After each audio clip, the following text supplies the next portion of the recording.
Truck drivers, what's a creepy story you've got from the middle of nowhere?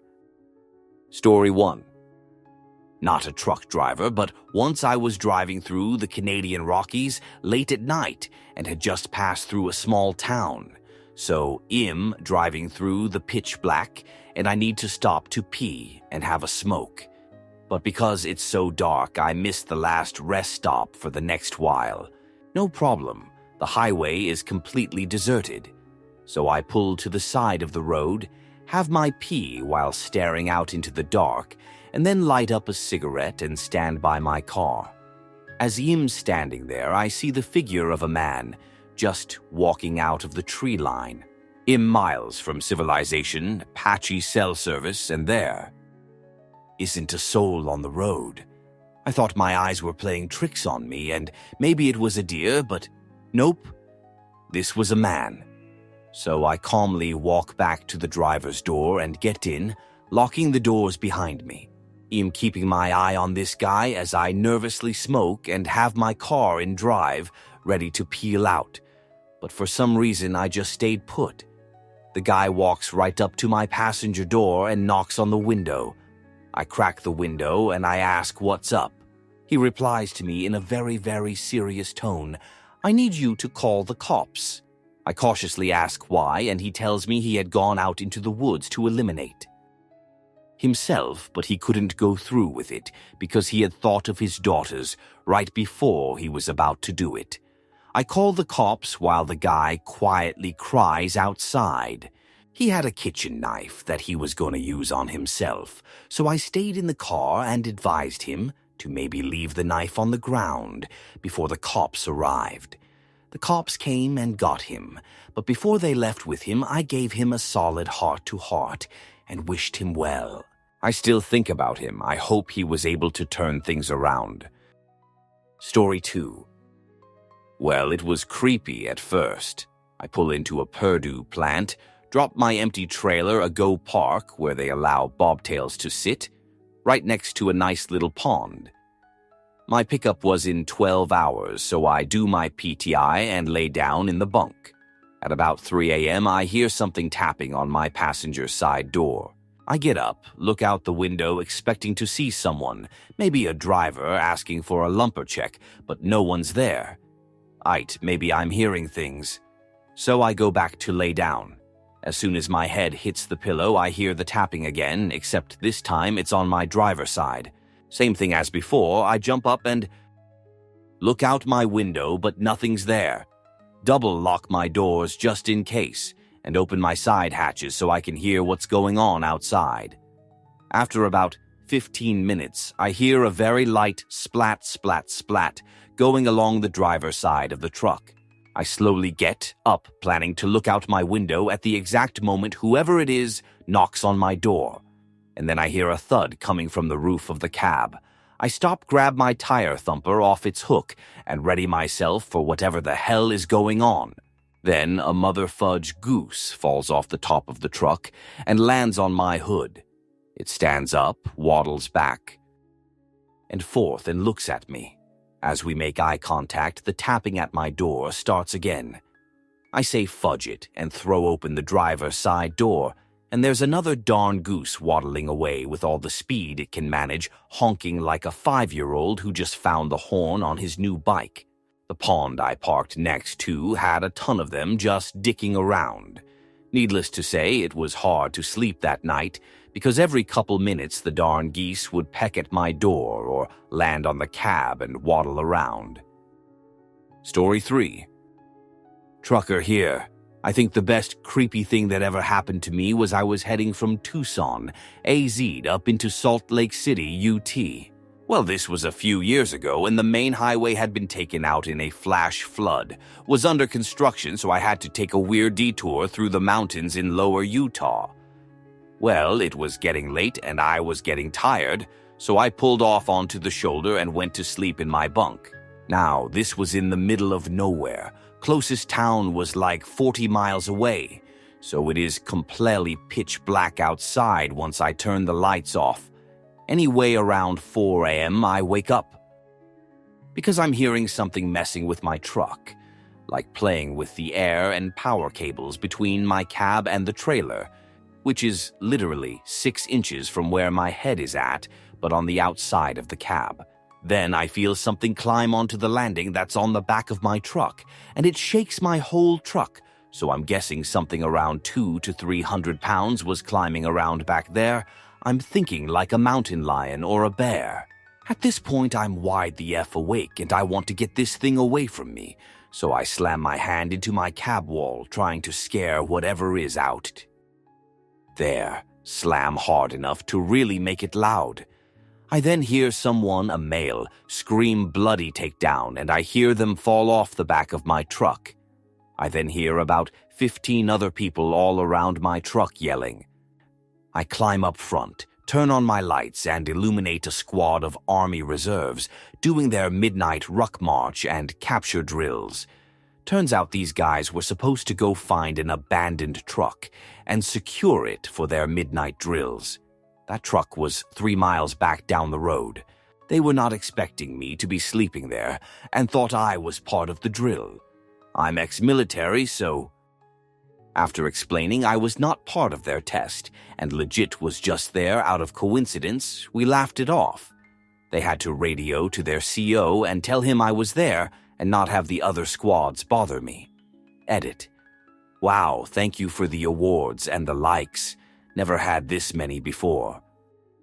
Story 4.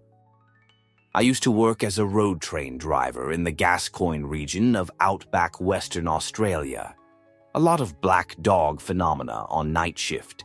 I would see all kinds of things appear in the shadows because of fatigue, or 3 goats would change into some sort of beast. One time, I swear I nearly ran over a corgi, which would be astronomical odds. There is one in the wild in this part of the outback. One night, I pulled up to sleep, let the engine run cold for 10 minutes, then tried to sleep. I woke up to noises, not voices, but some sort of order to the noises, and the whole cab of the truck was shaking. I looked in the mirror and saw shadows around the vehicle. I turned the truck on, and every single light attached to the thing, and hastily continued my run to the port. This is a big cab, would have taken a lot to move it. I rationalize it as it being windy, some goats around the truck, and fatigue. Either way scared the fudge out of me, and I never slept on night shift again. Story 5. I posted this somewhere else recently, but it fits better here. I used to deliver hotshot freight across the Great Plains, Minnesota area. One night around 2 a.m., I was hauling across North Dakota, trying to reach Montana by morning. I was delivering a particularly valuable tractor part that a farm desperately needed for the following day. I began to notice some highway hypnosis sneaking up on me, but it didn't really bother me because I'd been through it hundreds of times before. Anyone who has driven across North Dakota knows that it is incredibly flat. Like, really flat.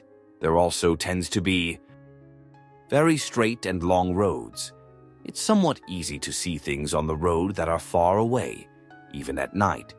I noticed something long on the road, spanning my entire lane, approximately half a mile in front of me.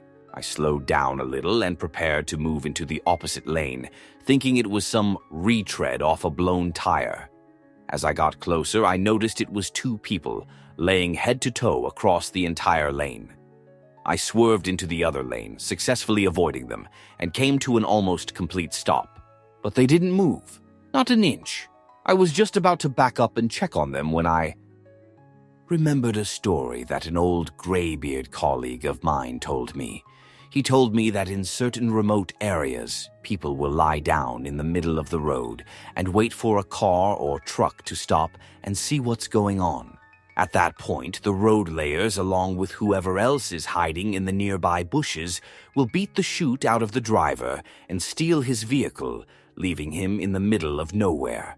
I decided not to back up, and when the 2 people in the road saw me put my truck back in gear and drive away, they both got up and walked toward the shoulder. I called the police and explained what happened, but we were so far away from civilization that I doubt anything came of it. Thanks to that old graybeard, I got to keep my truck, my job, and my teeth.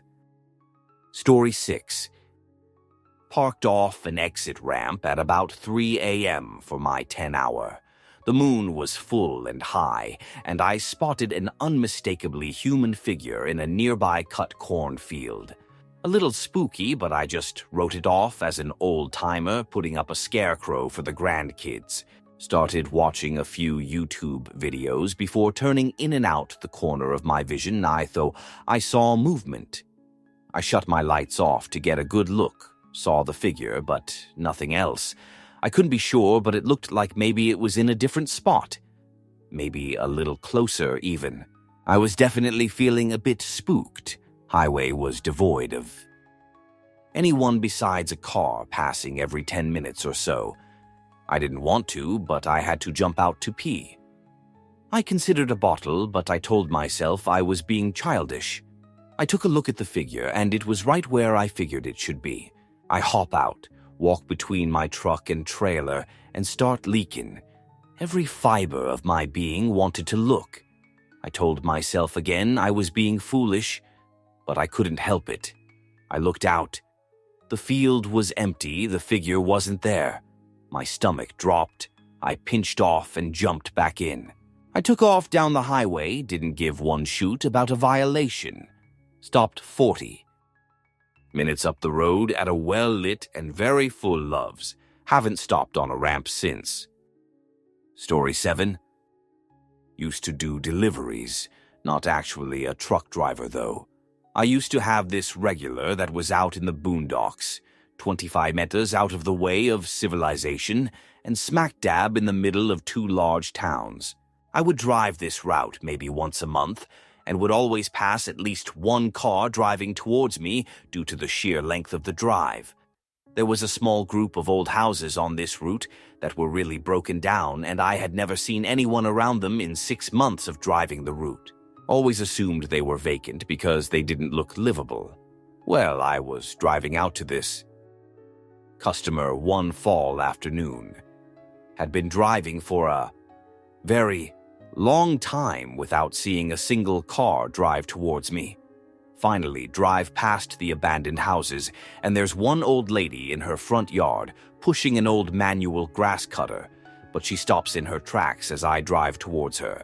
I took it as a sign I was speeding or something and slow down. I take a quick glance in my rearview mirror after passing by, and she was staring straight at me. She dropped the grass cutter and turned 180 to do this. It was just very odd, and definitely set off my spidey sense. Never saw her again or anyone else on that route by those houses in the 10 months I drove it. Story 8. Not the middle of nowhere, but a trash route in a pretty rural area. We were at a stop loading trash when a pickup stopped behind us. A petite woman in scrubs that were covered in blood got out and asked directions to Lake Jack Nolan. She said there was a deer that had been hit by a truck, and she had been sent to remove the remains. She never said who sent her, but she wasn't moving a deer anywhere at her size. We gave her directions and sent her on her way. We all said we wondered if she was going to dump a body or something. She was already covered in blood in a nice truck and was supposed to be on her way to move roadkill that was far too heavy for her to handle. Then we went back to work. Story 9. Not sure if this story is creepy, but it's definitely scary. My father was a truck driver in East Africa in the 80s and early 90s. During the years leading up to the Rwandan genocide, my father was passing through Rwanda. He reached a checkpoint and was forcibly removed from his truck at gunpoint. Apparently, he looked like he belonged to the Tutsi tribe, and they put him in a cage with other Tutsi prisoners. He tried communicating that he isn't Rwandan, but no one spoke the same language as him.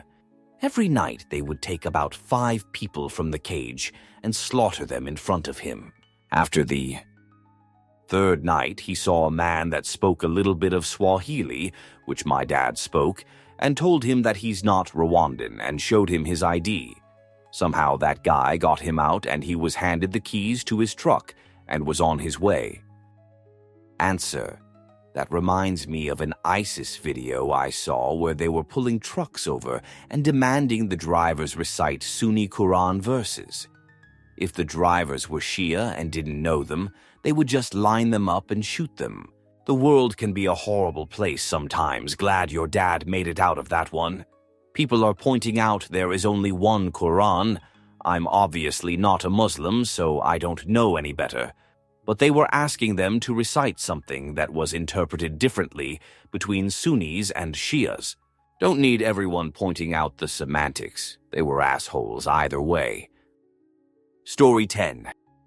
Driving through an abandoned section of Baltimore at 3 in the morning, my CB radio turned itself on and crackled for a bit. Out of nowhere, some voice over the radio said in a deep southern drawl, "I ain't got no panties on." I could see up and down the interstate for miles and saw not one set of headlights. Story 11. Driving through rural NM bestiaria with the crazy melted rock look. No plants or anything, just rock and sand. Monsoon time, raining cats and dogs just pouring so hard you could barely see going 20 matawif. Thunder and lightning just rocking the car. Sometimes turning into hail and pounding you. Just a nasty storm. Came around a corner and the whole countryside legit on fire, like 20 tall flames, hundreds of yards in all directions while pouring rain at dusk. Just rocks and dirt wildly on fire in the pouring rain. Just slowly drove on, was totally freaky and surreal.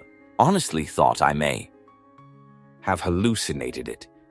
Checked the news, a propane truck slid off the road going way too fast and apparently busted open pretty violently and lit on fire. Never saw the truck. Must have been behind something. Felt a bit bad after about not stopping. Story 12. A good buddy of mine is a long-haul trucker for my company. A few months ago, he woke up in a parking lot surrounded by police. Some dude had gotten shot and dumped 15 feet from his truck. Answer: a story a trucker told me happened this summer. He picked up his load in McAllen, TX, it borders with Mexico, and was stopped by the police on his way to the north. Maybe a roadside inspection or at scale. I don't remember why he was stopped. Anyway, the police, WK9, started questioning him if he was alone in the truck. What is he hauling, etc. He said he was alone, but the police made him go through the X-ray machine and found he in fact wasn't alone. They found someone hiding inside the wind deflector and took them both to the police station for questioning, the driver recalled. They stopped at the gas station, truck stop, in the McAllen area and went inside the store to buy something. Looks like his passenger go up there when he wasn't around. The driver explained he has no idea who this person is. This man also was honest and said they don't know each other and hid there to get away from the border town. Anyway, after long questioning, the driver was let go and his passenger was apparently arrested for illegally crossing the border. Story 13. My dad drove a truck between Edinburgh and London and tells this story often. He was driving down the motorway and looked to his right, saw a woman with a Miss Trunchbull bun, as he describes it, staring at him with a terrified expression from a car next to him. Before he really knows how to react, the car pulls off at the next exit, and my dad, although shaken, carries on. About half an hour later, a different car with a different driver pulls alongside my dad, with the same woman in the passenger seat, with the same expression on her face. My dad thinks fudge this and plans to pull into the next services to report, as even if it's nothing misunderstanding, better to be safe than sorry, right? Anyway, the car disappears before he can get any details, plates, etc., and he thinks there is no point calling the police with no details, so he carries on driving. Literally about 4 hours later, almost in London, yet another car pulls alongside him with the same woman, same Miss Trunchbull hair, same terrified expression, except this time she appears to be screaming at my dad through the window, so my dad pulls over into a lay-by and calls the police. Apparently, they have received 3 other calls about the same woman car in the same area in the last few minutes. It is unfortunately anticlimactic, as he never heard anything more about it, but he didn't see her again, and although he kept an eye on the news, didn't see anything about it. Hopefully it's just a giant coincidence. Who knows? Answer. The repeating nature of this one reminds me of one weird story back when I was in high school. It was summer and my dad's birthday, so we drove to a casino 2 hours away to watch a boxing match with my uncle. It finishes and we drive back the same night. We're nearing a canyon with no phone reception, so we call my mom and tell her we'll be home soon. Canyon usually takes about 30 minutes with no traffic. It's around midnight, so we enter the canyon and we're all pretty tired. To keep us talking, we start telling stories, most of them creepy stories. This goes on for a while and it feels like time is passing in a haze. We pass this butte in the canyon and suddenly I get déjà vu. I'm convinced we already passed that before. All of us have driven this canyon 100 times and know the layout. We keep talking, and then we pass the same butte again. This time I point it out and my dad and uncle notice the time. It's 1 a.m. and we're still not home. So we all start to get a bit freaked out. We stop talking and just watch the road slowly pass by. Now that we're paying attention though, time seems to catch up. We exit the canyon around 1:15 a.m. and call my mom, who is freaked out. She hadn't heard from us. We still to this day have no idea where that extra 45 minutes or so went. Story 14. Around 2006-ish, I was driving flatbed, picked up a load of construction material, drywall, roofing, don't remember, but it was pre-packaged in boxes, and I remember having to use strap protectors on the load. In rural Tennessee, memory is foggy now, but I want to say it was between Memphis and Nashville, but closer to the intersection of the MS-ALTN state lines. Tarp required, so I strapped everything down, tarped the load, and left the shipper. About 5 miles down the road, in the middle of nowhere woods on a 2-lane road, I noticed my tarp flapping in the wind. Found a wide shoulder and pulled over.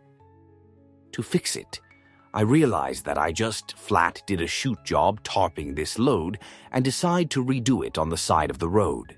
Undo all the bungee straps, drag the tarps off, roll them back up, climb up on the load and start unrolling the tarps again, and I see a guy walking down the same side of the road I'm on, coming towards my truck. I don't think anything about it other than to keep an eye on him because I'm in the middle of nowhere and continue what I'm doing. About the time I have tarps set in place and am climbing down to start hooking the bungee straps back on, this dude is getting close enough that I'm now paying more attention to him than I am to tarping my load. I grab my winch bar and set it on the trailer where I'm working, just in case. 8-pound solid metal bar about 4 feet long, tapered to a blunt point on one, and hollow on the other, used for tightening straps and chains, etc. The guy gets to me, and the first thing I notice is his hair. It's like a mullet, but it's patchy as fudge, like he tried to cut his own hair and had a seizure in the process, and said, "Fudge it, good enough to party." The next thing I notice were his eyes, which I can only describe as off, like they were clear. I didn't think he was tipsy or high or anything, but it also gave me the distinct impression that the elevator didn't go all the way up. Clothes were dirty and not well maintained, with dirty white tennis shoes, cause I remember he didn't have laces on one shoe, and the tongue was noticeably out of place. He stops by me, waits until I acknowledge him, and just says, "I've got a long walk." I'm like, "Yeah, man, you do. We're in the middle of nowhere," making it clear there's no ride to be had here. He nods, starts walking by me, continuing on his way, stops at about the driver door on my truck and turns around, comes back to me and repeats himself. I've got a long walk. At this point, I explained that I can't give him a ride, insurance, and all that. Apologize for not being able to help him out, and he seems to accept this, turns around and leaves. I wait for him to get a little ways away from my truck and start working on finishing the tarp job. I still keep an eye on him, and he's moving away from me. As I'm putting on the last of the bungee straps, I look over to check where he's at, and he's turned around heading back towards me, now about 100 yards in front of my truck, and coming back my way. It looks like he's talking on a cell phone, has his hand up to his face, and I can barely make out his mouth moving, his other hand waving like he's having a conversation with someone. I finish,